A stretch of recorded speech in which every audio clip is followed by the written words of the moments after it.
Hello everyone, আসসালামু আলাইকুম। কী অবস্থা সবার? আজকে একটা নতুন ইউনিক রেসিপি শেয়ার করব। আমি জানি না এটা আপনারা খাইছেন কি না। এইটা হচ্ছে তালের রুটি। এইটা আমার কাছে মোটামুটি ভালোই লাগে, বাট আমার জামাই নাকি কখনো আগে খায়নি, তাই আর কি তার জন্য বানাচ্ছি। এইখানে আমি ফার্স্টে তালের রস নিয়ে নিছি, দেন এর মধ্যে দুধ চিনি দিয়ে ভালোভাবে একটু জাল করে নিব। পাতলা থাকলে কিন্তু হবে না, তাই একটু ঘন করে নিয়ে এর মধ্যে আমি আটা দিয়ে একটা খুমি তৈরি করে নিব। এটা একটু ঠান্ডা, হালকা ঠান্ডা হওয়ার জন্য আমি রেখে দিচ্ছি। আর এর মধ্যে আমি ড্রাই ফ্রুটসগুলো একটু ভেজে নিব, এগুলো আমার মেয়ে খাবে, তার জন্য একটু হালকা করে ভেজে নিচ্ছি। আর আজকে রুটিটা কিন্তু আমিই বানাবো, তাই আমি একটা একটা করে বানাচ্ছি আর একটা একটা করে ভাজতেছি।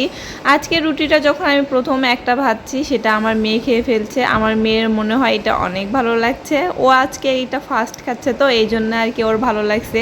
আমার মেয়েকে প্রথমে যে খাবারটা দিবেন, ও প্রথম যেই খাবারটা পাবে সেটা নাকি ওর অনেক ভালো লাগে, সে একটু তখন বেশি করে মজা করে খেয়ে নেয়।